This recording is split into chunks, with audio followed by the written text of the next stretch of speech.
Hi, how's everyone? How's the conference? Good? Awesome. Today, Rob and I will be talking about social engineering. We'll be doing kind of a share. We'll be talking about the psychological aspect of social engineering, why we're so terrible at defending against it, and some of the techniques that we can use. Rob will be talking about... Yeah, I want to talk about some experiences that we had during social engineering engagements that really inspired this talk, because it got the notion that quite a few organizations were just giving up.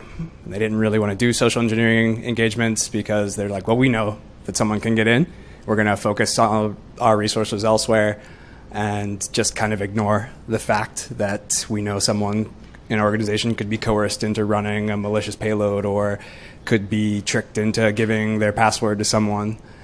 But before we get into that, I actually wanted to ask, who in here has performed social engineering assessments before?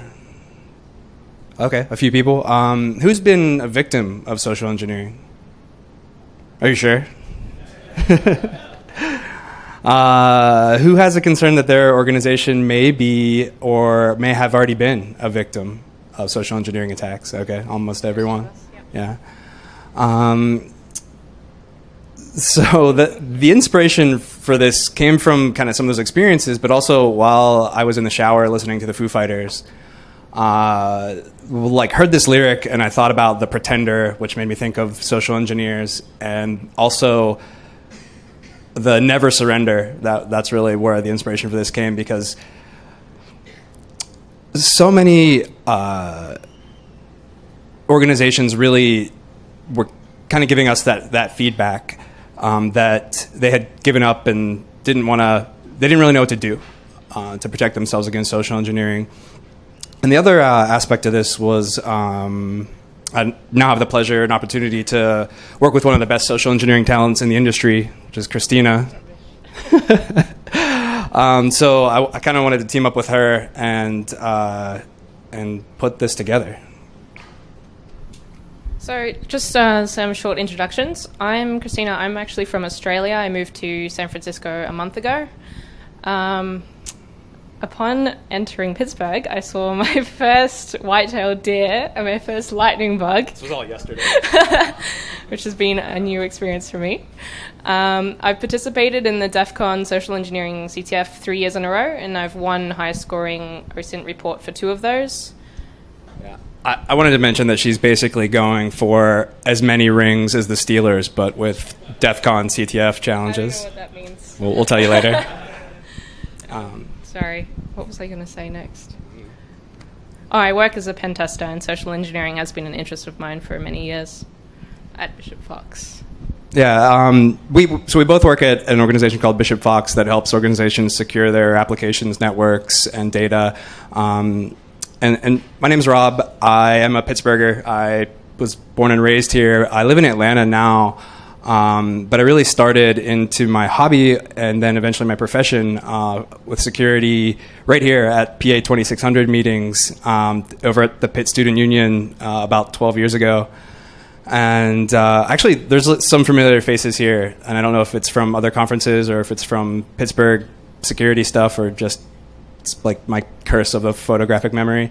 But come ask me my IRC handle on like the pound PA 2600 and pound SummerCon channels, and maybe we know each other.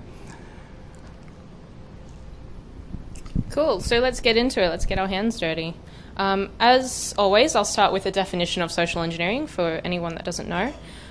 This definition is taken from socialengineer.org and is defined as the act of manipulating people into performing actions or divulging confidential information. And I like to think of social engineering as a blend of science, psychology, and art. It taps into basic human emotions, and it looks at why we react the way that we do. When I talk about social engineers, I like to explain them as people that study people. Truly committed social engineers will study a lot about body language, voice control, vocal indicators, and group dynamics. It's also a study of individual personality types that come out through body language and vocal cues. A more simple definition of social engineering would be an exploitation of trust. It's someone who can leverage the trust of their victim to gain access to sensitive information or resources, or to elicit information about those resources. The use of social engineering is successful because it preys not on technology but on the inherent weakness of the human component. And this is done by manipulating the human victim with messages that can exploit your trust, pique your interests and desires, and evoke a strong range of human emotions such as fear, anxiety, trust, human interest, and reward. But to make this very, very simple, we are professional liars. Social engineers are people that can lie and get something that... Yeah, I was basically going to say that like being charming is another way that you can put it. And that's not really a compliment if someone calls you charming. If the true definition of that is actually very like sly and sneaky. Not like you, Rob. Not me. When people are vulnerable, people are lazy, people want to be helpful, and people want to be noticed, making this field an especially enticing target, or making people an especially enticing target. As a really simple example of this, we can spend hours, weeks, or months trying to brute force our way to a password when crafting the right pretext, when a phone call with the right pretext and the right questions can get you the same information or more in a matter of minutes. And that's exactly it. Social engineering is the path of least resistance. It's the low-hanging fruit. So utilizing techniques such as planning the right pretext, a pretext is like creating and using a contrived scenario, exploiting someone's trust, and appealing to someone's emotions often results in obtaining the same piece of information. It's almost unbelievable what you can achieve by simply posing, looking like someone else. Do you want to say this? This is something that we're both very passionate about. I think that as an organization, how many people in here are information security professionals? Okay, that's what I thought. Just wanted to make sure. I was recently on a panel at Interop out in Las Vegas, and the first person that kind of kicked off the conversation said, users are our biggest problem. If we could just get rid of the users, then we'd have no more problems. And I just leaned in and I was like, I disagree. I think that that's really deferring the blame. And we as security professionals, it's our job to help. I don't even like calling them users. They're people. It's like kind of even demeaning calling them users. It's Adrienne Porterfelt. She's the head of security for Chrome, user security for Chrome. And so she has to deal with a lot of folks that don't really care what SSL is. They have no idea, no inclination, no motivation to understand SSL warnings or even what that acronym means. So it's our job as security professionals to help the firefighters and the babysitters and the grandmothers of the world know that they can use the internet and still be safe. And striking that balance between the usability and security is, I think, one of the biggest challenges. But I would like to stop having the notion that users are our biggest problem and just start coming up with some technical controls and some changes to our policies and our processes and how we interact with people to address the issue. And continuing on from Rob's point, controlling humans is difficult because it's beyond technological control and absolutely subject to human nature. And because we can't put controls on the way each individual thinks, making this a very, very challenging aspect of security to handle. Again, to keep this simple, people are the root of all evil, and we are the reason for all security issues. And this is because there is no patch for human stupidity. How long do I wait for everyone to read the comic? Most people have probably seen this before in here, right? This is where I go take a drink. Okay. When you combine people with technology, you will encounter problems. Humans are unreliable. Technical systems, when we think about technical systems, they're reviewed, they're scanned, they're pen tested. Sorry, I don't like saying penetration tested. But how about people? How do we measure vulnerabilities in people? And the answer is we don't. At least we don't do it effectively. We like to make people feel shameful. We like to pass blame. We like to ignore the problem while not doing anything to really help the situation. And on this note, I actually had a client tell me, well, a couple clients tell me once that they did not want to do a social engineering test simply because they knew that they would be vulnerable, and then this is absolutely not the right attitude to have.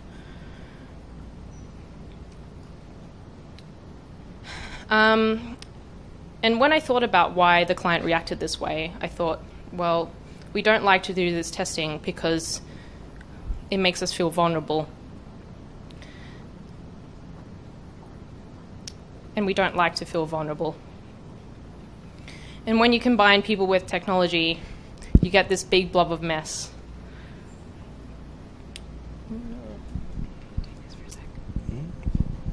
And the fact that people are really unreliable means that we need to come up with just a whole new approach.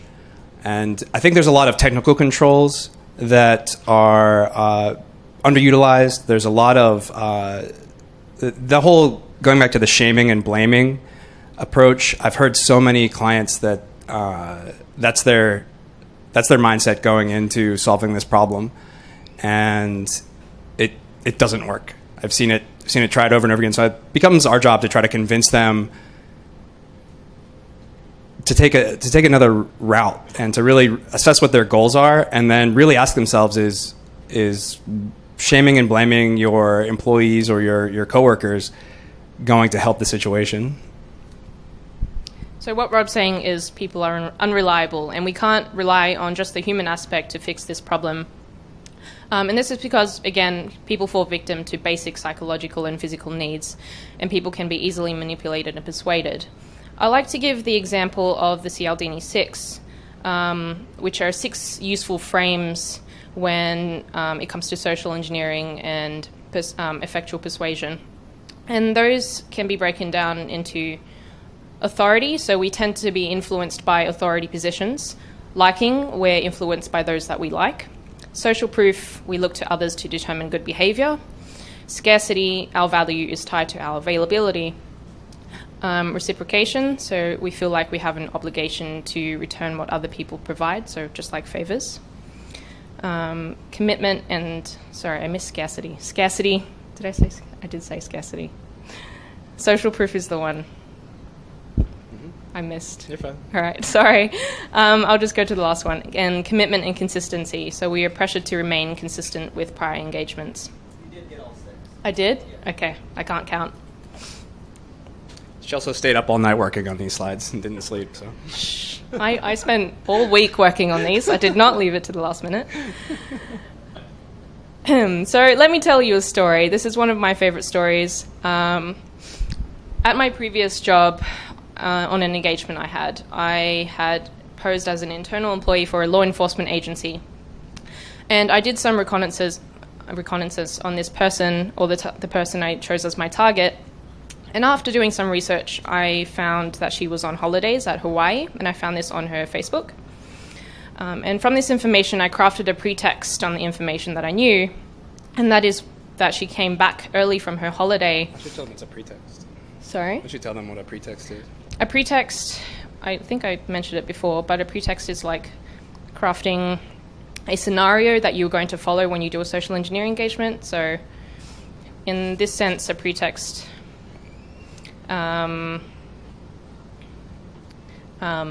pretext that I created for this scenario was that I came back early from her holiday to Hawaii, and that I needed to urgently finish a report for my manager, and that was the story that I created for this scenario. And from this story, I had created a sense of urgency. And when you create that sense of urgency, they were naturally inclined to help. And from there, while I was on the phone impersonating this person, I had managed to get a hold of the IT department using the same sense of urgency and praising them for being so helpful. I said to the person on the phone, let's call him Rob, hey Rob, I really, really need to finish this report, but oh no, I've forgotten both my domain and my email passwords because I've been on holidays. I'm so sorry. Can you please help me out? And what was most surprising is that I got exactly what I wanted, which were both passwords read to me over the phone with absolutely no cross-checking that I was who I actually said that I was, apart from me being the same gender as her. And what was most amusing is the guy said, "I'm not supposed to do this, but," and gave me both passwords. He had also asked me what I wanted to set it to, and I said, "Oh, Mike, or Rob, I've been on holidays and I'm still in holiday mode, so can you please set it to something simple?" And he said, "Okay, sure, I'll set it to password 1, but I'll put a $sign in front just to make it a little bit more secure." Thank you, Rob. But the point of this story is that this works because most people trust others by default and respond to social rewards well. Many people, especially customer service agents, help desk receptionists, and business assistants, or even secretaries who are trained to assist people and not to question the validity of each request, tend to trust others and are naturally helpful. Those with two-factor, right? Oh, yeah, sorry. I also forgot to mention that before I got my passwords read to me over the phone, he asked for my 2FA token. I put the phone down and I went into the background and made lots of noise as if I was looking through my luggage for about 2 minutes. I came back to the phone and said, "Rob, I've looked everywhere. I've turned my luggage inside out and I cannot find my two-factor authenticator 2FA token." So they did have the right technical controls in place by bypassing this through psychological means. Avoided all of that. And following on from that, I'd also like to mention that there's this inherent trust that we put into social media. It was because she posted that she was on holidays on social media in the first place that I knew how to craft this pretext. Did you have a question? I did. Did she have the same accent as you? Because Yes, so this was back in Australia when I worked in Australia, and she was Australian, and I am Australian. Yeah.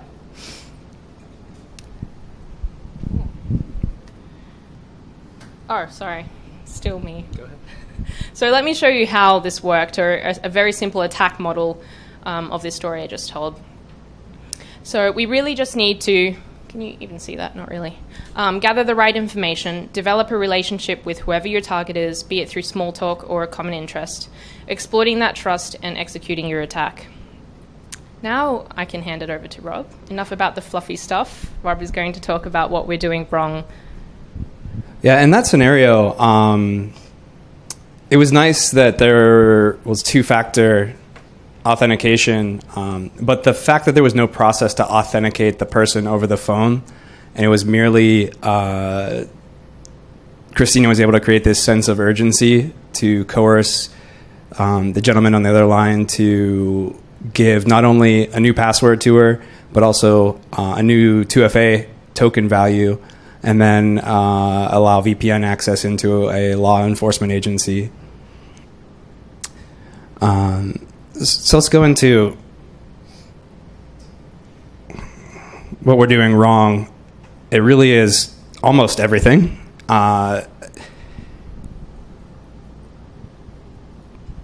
We have users watch training videos. They do e-learning modules.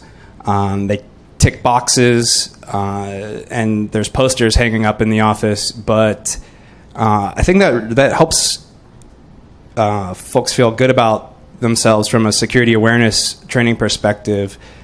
But what we're seeing as consultants that are hired to repeatedly perform these types of assessments is that these techniques are not working at all. But organizations are still repeatedly putting more and more resources into these types of security awareness campaigns. And I think that the big takeaway that we hope that you have after some of the things we'd like to show you next is that there are other things that we can spend our time and resources on besides more computer-based training and posters around the office saying, don't trust Christina when she calls you. So some of the things that I've noticed from different organizations that we perform social engineering on is that they tend to fail with how they track their social engineering assessments. The frequency that they're doing Security awareness training is also a concern, and the conditioning of the members of the organization. So let's get into a little bit more details. Tracking, stop tracking clicks. The number of clicks that occur in a social engineering campaign, I haven't really seen be as useful as folks would hope. Tracking by department is something that we've been asked to do as well, because as if there's some type of statistical correlation between the number of people in the sales department that click versus the number of people in the executive board group or the people in marketing or recruiting division. I don't know why a graph that shows that is helpful, because statistically the sample size was probably not big enough to make any type of valuable correlation out of that. And we can say that we've done this enough times that it doesn't matter. We get senior network system administrators to click on phishing scenarios. We get every type of employee. It doesn't matter. And all we need is one, in most cases, to compromise an internal network. In a lot of old social engineering engagements I've had in the past, I had a lot of clients come up to me and ask for the people's names after an engagement. So they wanted, if I had a pool of 20 people or so and 6 of them fell for this social engineering engagement, they'd come up to me and say, Christina, can you give me the names and departments of the people that fell for the social engineering engagement? And this is not the right attitude to have. You do not want to victimize anyone, and you do not want to create a paranoid culture. And I always refused on the phone. I said, no, sorry, I will not hand over the names for this social engineering engagement, because you have to understand that this problem is on a company level, not an individual basis. You cannot pass blame onto people for these sort of engagements all the time. Have you been socially engineered to give those results? That's a good question. Yes, have you been social engineered into giving those results? Like we have given those results to some clients that really it was part of their motivation to address it on the personal level. But that, again, was an exercise where they spent time and resources on coaching an individual, when I guarantee you we can just pick 20 more people to target and we'll get half of them to click as well. And then what do? You're just going to go to talk to every single person and train them one by one and try to make them terrified of everything that they do with computer resources and on their job. What I would suggest instead, and I'm not just suggesting this because I think it's a good idea, I've seen it work. There's some organizations that are more mature, I would say, in how they're handling these issues. And we've had the fortunate perspective to see what works and what doesn't work. And tracking the successes has been tremendous for a couple of organizations that we work really closely with. And what I mean by that is, rather than tracking the clicks or how many people were compromised, track the number of people that reported an incident. Because our best hope in defending against these types of attacks is going to be our incident response plan that is specific to social engineering attacks. And at that point, whenever you take the charts and graphs to the executives that are sponsoring the security budget, your chart's going to be going up, ideally, rather than going down, rather than trying to get the number of people that clicked to go down, which is going to fluctuate. For example, one organization that we worked with, they were using like a service like FishMe that does teachable moments. You send a big pool of emails, they click, and then it says, hey, this was actually phishing. Here's some training on why you shouldn't have done what you just did, which is all, it's fine and well. And they were doing it every quarter for 3 years, and with varying number of emails that they sent, because with the FishMe business model, you have to pay per email that's sent. And they started out with a few hundred, ramped it up to a few thousand. They eventually, on the last one that I reviewed with them, sent an email to every member of the organization through this phishing campaign. 8,000 people at this organization. How many do you think still clicked after 3 years of quarterly training on this? Any guesses?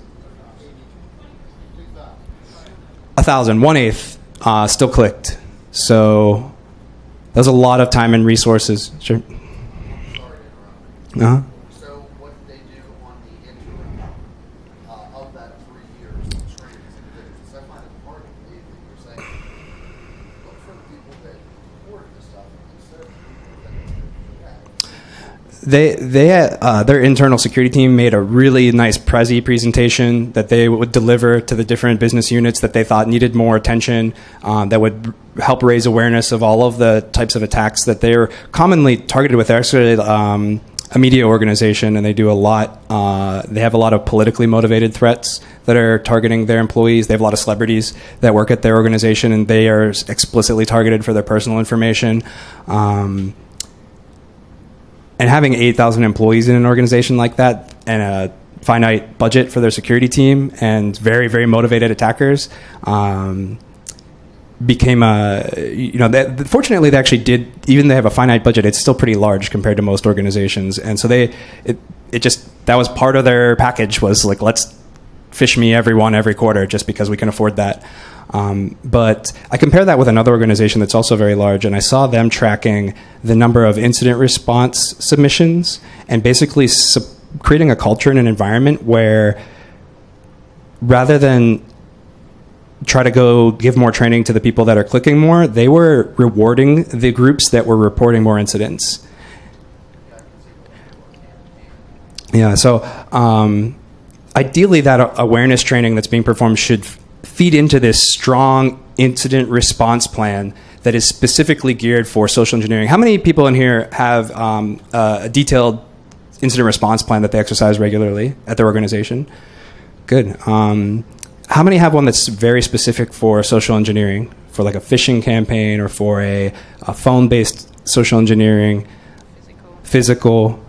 Some folks, some organizations. One of our clients, they're another media organization. Actually, they have to worry about bomb threats and people bringing guns and knives in, and they have like kids on field trips in their organization every day, and they worry about very serious physical threats, but they don't worry about the geek like me that walks in and plugs in something into the network wall jack in the hallway that is in the elevator lobby that's on a VoIP phone that still connects into the internal network that's behind that locked door.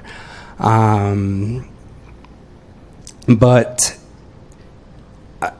this is kind of quintessential to some of our recommendations and takeaways from this presentation. Is having a plan specifically for social engineering can put an organization in a much better position to react whenever these types of attacks do occur. I also have an issue with the frequency that some organizations do awareness training. Again, I think it's a time and resources matter, and maybe your organization has a lot of resources to put into awareness training, but I think there's actually, I found quite a few, there's actually a Harvard Business School research paper on the amount of diversity training your organization does starts to have diminishing returns and actually the opposite effect on people's mindsets the more you kind of shove diversity training down their throat. I think the same thing happens with security awareness training. And I want to tell a story about an organization that asked us to do very frequent training, and I really tried to convince them otherwise. But the other thing was the conditioning aspect, the negative reinforcement. And rather than rubbing the people in the organization's nose in this problem like they're a dog and like demeaning and degrading them for clicking on a phishing link, which very well anyone could make a very, very convincing email or very, very convincing web application, and some people are very tricky and can talk you into doing almost anything over the phone. I think using positive reinforcement to, if the person at the organization reported that incident, track that, reward them, and make them a good example for others to follow. And I think if we're asking how can we get our organization on the defensive against social engineering, it's making reporting these incidents easy, making it the default behavior, and making it rewarding. So another story was specifically around an organization that came to us and wanted us to develop their social engineering defenses for their customer support representatives. They had 4,000 approximately customer support representatives around the world, some of them local to the US, some of them in India, some other offshore areas. and some are just entire external third parties that they don't have a lot of control over what goes on inside those organizations, other than what their legal team can get into a contract. So currently they were kind of training and simulating SE scenarios when they came to us on an ad hoc basis, and they had some incidents. They had attackers calling in and coercing customer service representatives into giving them access to personally identifiable information, access to customer accounts. And on top of that, they were regularly receiving emails that were actually phishing scams. So that was like risk number one. As they're describing to me all their problems, I identify, okay, risk number one is you're already having these incidents. You're already getting these regular phishing scam emails. And these emails would prompt them to reset their passwords on regular occurrence and kind of trick these representatives into giving up their passwords. The second risk identified from the problems they were describing was that they were occasionally getting malware infections on the the CSR's terminals. They probably weren't even sure how that was happening. Their incident response was just to image it, not really get to a root cause analysis of why that was happening. And there's kind of a lot of different problems that they were describing, and they wanted us to do monthly security awareness training, basically sending phishing emails and doing phone calls on a monthly basis. And then their plan was to fire repeat offenders.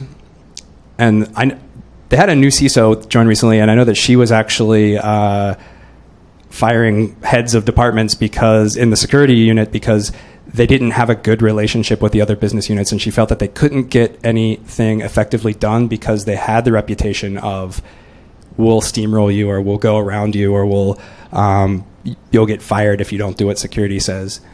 And that was creating all kinds of office politics that I think we had identified as consultants that had been working with them for a while. So we're basically tried to recommend a multi-phased approach that involved doing some social engineering and security awareness training, but perhaps monthly was overkill, until they had some other plans in place to review those terminals that the customer service representatives were using, like asking policy questions like, why do they have internet access? Do they really need access to everything? Can we just give them an iPad to surf the internet on if they're bored at work in between customer support calls?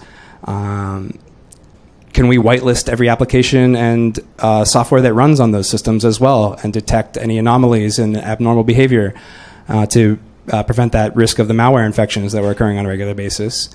Can we redesign the security questions that they use as the authentication process whenever customers call in and say that they need to change their address or change their phone number or update the billing information on their account? Are they really doing a good job of or do they know that there's websites out there that you can pay 99 cents and get anyone's social security number with just their name and their maybe one address that they've had in their life? So kind of bringing some of those to light and asking them to take this approach where we use social engineering as the tip of a spear, integrate that with penetration testing of some of their internal applications and the applications that the customer support representatives rely on a regular basis, reviewing their incident response plan and how they're going to handle these incidents that were already happening on a regular basis.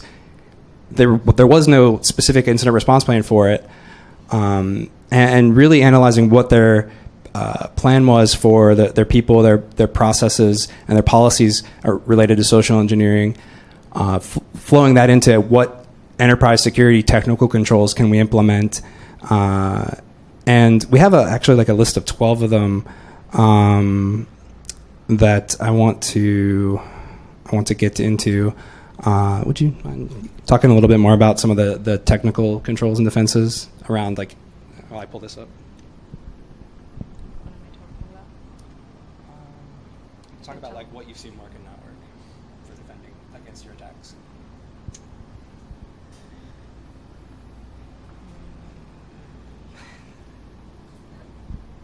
I'm just going to wait for you to pull these up. I can tell another story. Do it. All right, I'll tell another story in the meantime. I wanted to, in this presentation, talk a little bit about the trust that we put in social media. And at the DEF CON Social Engineering CTF, One of the challenges was we got a Fortune 100 company, and is that a dinosaur? My company was Boeing, and the goal of this CTF was there was a list of 35 questions that you had to answer, and they ranged from who's the garbage disposal company to getting someone internally to click on a link that you sent them. And the way that I did this was I created a very fictitious character called Naomi Wolf, and Naomi Wolf was completely fabricated. She did not exist in real life. But for Naomi, I created her a fake Facebook, fake LinkedIn, fake Twitter, and over a few weeks, I built up these profiles. I added people from Boeing who worked there, managers, co-workers, everyone that I could get a hold of just through social media. And after a few weeks, I found that the job was doing itself. I started getting friend requests, LinkedIn requests from people that worked for the company. I actually got a manager that worked for Boeing messaging me on Facebook and say, "Hey Naomi, how's your internship?" Sorry, so I was posing as an intern, an aeronautical engineer intern. And he messaged me saying, "Naomi, how are you enjoying your internship thus far? I would love to meet up with you and get to know you and get some feedback on our internship program." And I thought that was absolutely frightening, that this person that I created completely from, like, this person I completely made up, in just a few weeks she was considered to be a real person, a real employee that worked for Boeing. And using those connections, I was able to get people to click links that I had crafted. I was able to get payroll information. I was able to get a lot of internal information about the company just because people thought I worked there. Are you done yet? I have more stories. Yep, question?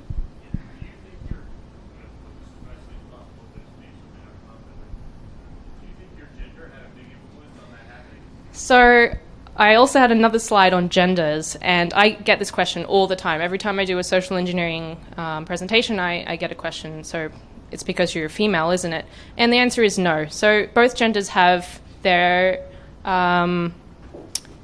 benefits, and some. So to give some examples, I did some studying, and I found that females were terrible at posing in authoritative positions, in higher-up positions like managers, CEOs, and technical positions. So anytime I tried to pose as someone that knew what she was talking about technically, or someone that was trying to give that I was in an authority position and tell other people what to do, that did not work out well. So males had the advantage in this case. And also in physical social engineering engagements, females couldn't dress up as like engineers or auditors or people that came in to fix something or take the garbage disposal away. Males had the other advantage here as well. So it's utilizing your gender and the benefits that come along with those. Both genders have their positives and negatives.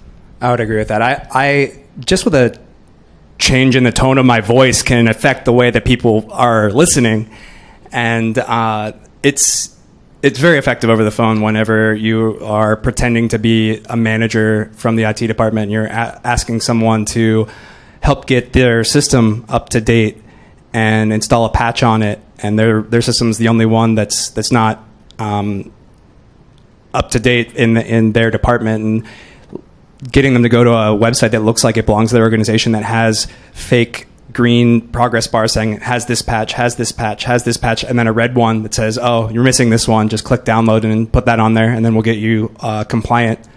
I've even had members of the organization say, "Well, is this legit?"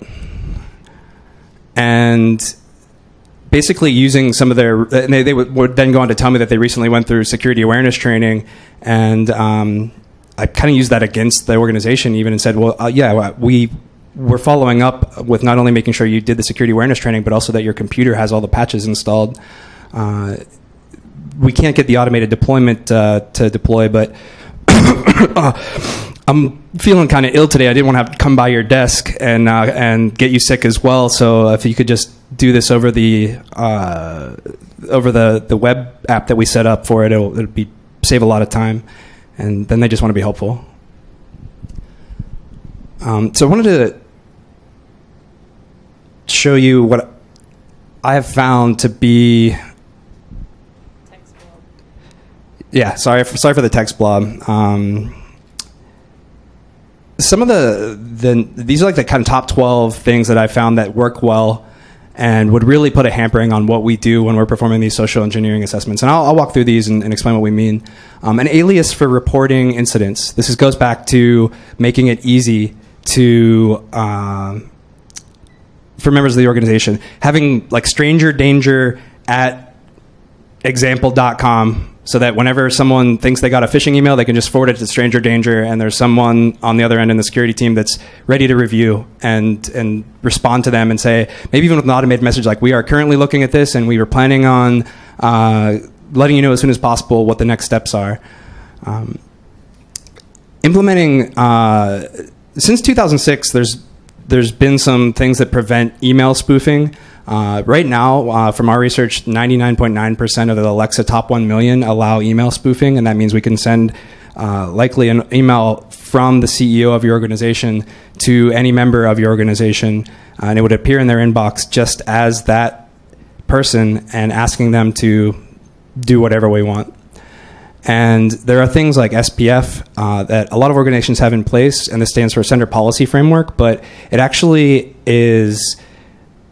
it doesn't work unless you also have DKIM and DMARC. And that we found that a lot of organizations don't know that. They think that they've set up this Sender Policy Framework, which is a whitelist of IP addresses or domains that are allowed to send email from your organization, but it doesn't work without some of the signing and crypto components that are in DKIM and DMARC that almost no one has implemented. And therefore it still is possible to spoof email from most organizations. This one's probably a little bit overkill for most organizations, but maybe you're a military organization or a law enforcement organization, and removing the HTML from your email automatically takes away a lot of tricks an attacker can use up their sleeve that involve spoofing links, or hiding information in an email, or making it look like it's got the letterhead of your organization, and it really eliminates a lot of tricks that we use in our email spoofing.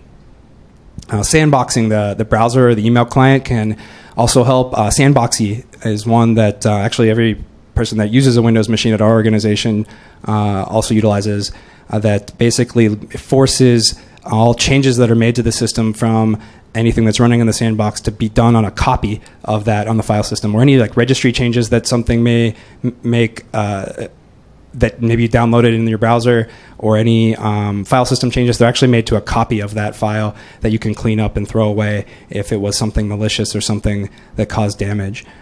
Browser plugins. One of the organizations multiple that we've targeted have been using things that actually are mature enough that they have all their customer service representatives on Mac Minis running Chrome with no script, and other security extensions that are really making it more difficult for us to compromise a member of their CSR team with social engineering tactics. Having an organization-wide web proxy that tracks every URL that was visited is instrumental in incident response. A financial institution that we had repeatedly year after year compromised with social engineering got a little bit wise to actually being able to implement in their incident response plan to go into WebSense and look at, once they had the incident reported, maybe we registered a fake website or fake domain, and then once that was reported, they were able to go see every user name and workstation ID that visited that URL, and then treat that as now part of the incident response. And they called us up and they said, was this email with this link to this domain you guys? I'm like, yep. Did you infect Jessica so-and-so's computer? I'm like, yep. I'm like, okay, we feel better this year. We found it. And it was because they had that organization-wide web proxy that all their users were going through, and they could track down every user that clicked the link and then go and reimage their machine and force them to change their password. Even they also started setting up things where they would alert on domain names that contain their organization's name in the domain, and they actually thought that it was us registering some, but it was actually another part of the organization that they weren't aware of, registering some new domains. And Rob Fuller Mubix actually talks about like these attacker ghost stories, and one that he shared was not only taking the list of all the domains that you know that may be variations or typos of your domain, or replacing the letter O with 0 and things along those lines, taking that list, and don't even necessarily have to alert on or register all those domains, although if you have the resources, you might as well. But you can put them in internal DNS entries and then have your internal users go to a site that says, hey, this was probably a phishing attack, or you made a typo because we don't have a 0 in our domain name. Please report this incident if you received an email that coerced you into going to this link.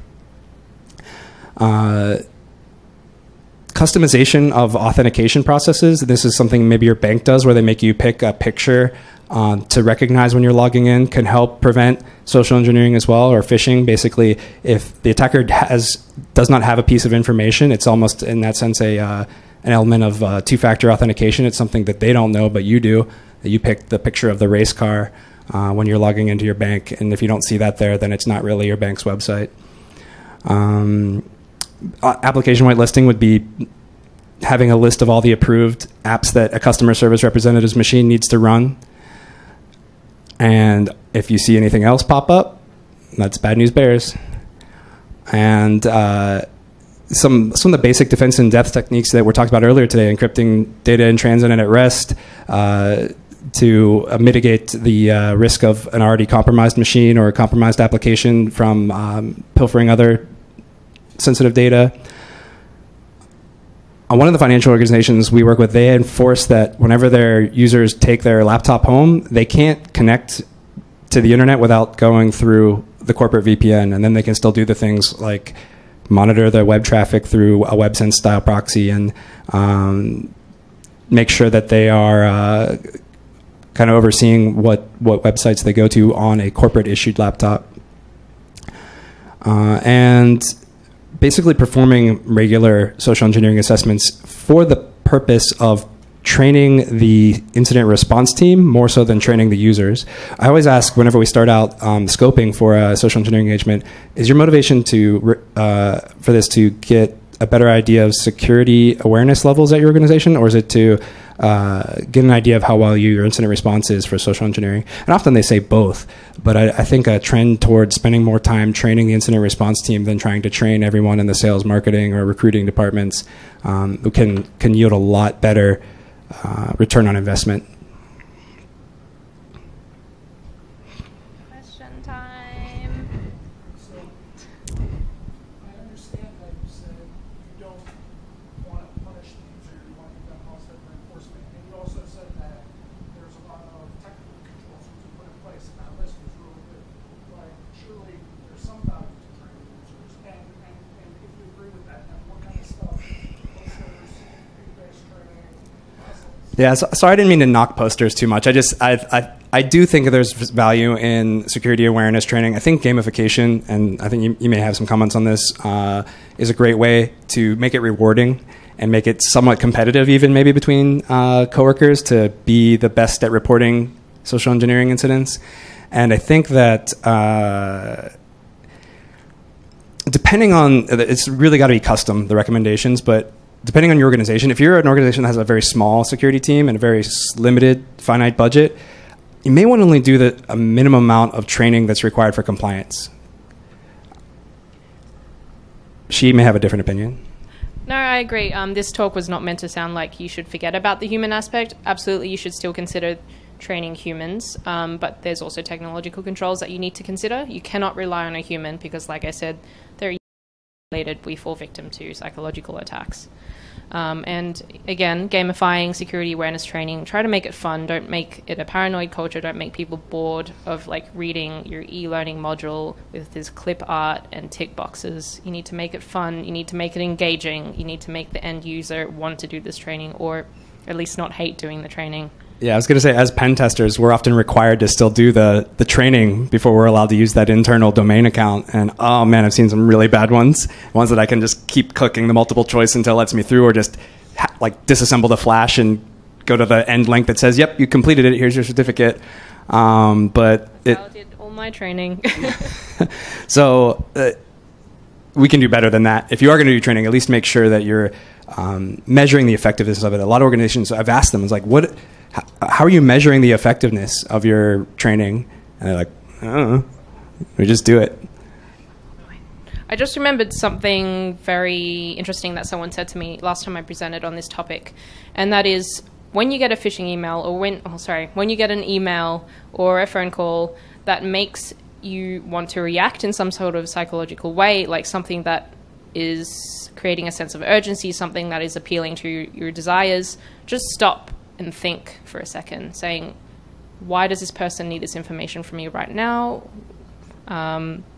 What emotions is appealing to me? So if it seems fishy at all, think about what the email is asking, or what the person over the phone is asking from you, in a psychological sense. So I hope that makes sense. Yep. How well do you guys sleep at night? From what you guys have seen. We didn't sleep last night. We sleep terribly. No, just kidding. Because, I mean, I see it, and I'm not even a security guy, but I see how that weak link breaks the chain. And I mean, you guys are hired to do this kind of stuff. We have a 100% success rate of at least getting one person to fall victim to our campaigns. And one is all we need. And it's really kind of, it's rough to be on the other side of that, be on the defensive side and say, like, I have this hydra of attacks like coming at my organization, and I like can cut off one head, but that the 6 other ones still got me. But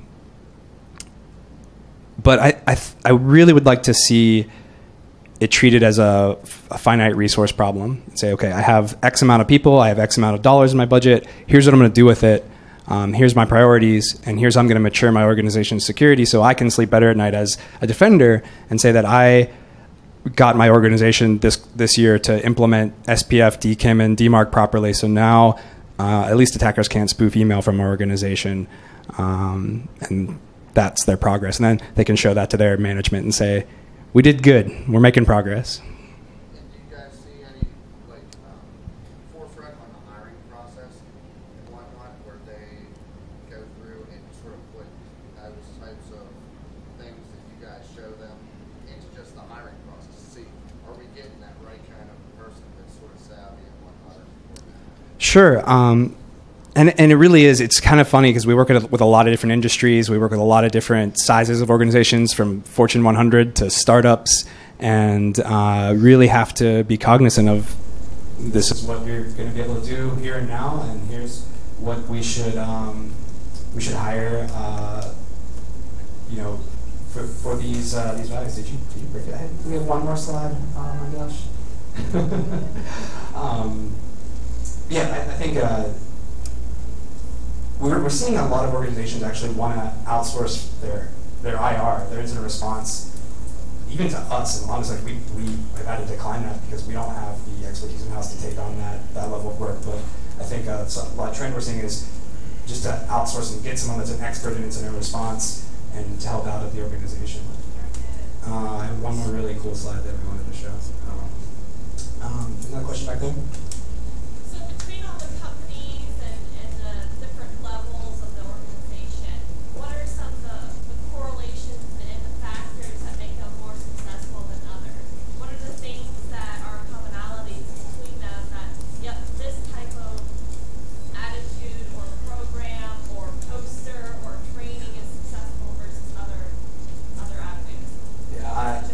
I was just telling someone earlier, I'm reading this book on how to lie with statistics. It's a very old book, like written in like 20s or 30s. Maybe it's a product of it actually is, the attitude of the organization is really helping things for the better. Maybe it's how it's being pitched in the presentations to management. But the organizations that I see that are tracking their incident response successes, they feel much better. At least they're still getting compromised engineering engagement, they're able to do a lot better analytics on what should we change, what technical controls may help, what policies may help, what processes are broken, what are people's attitudes when it comes to, we had an incident, we need to sit down and talk about it, and kind of generally treating that as a team effort that we're going to help solve now and change some things to prevent that from ever happening again, rather than keep getting more people in the sales department this quarter that are clicking phishing link. That's not really telling them much other than they need to train salespeople more. I actually just add on to your question before about adding this into the hiring process.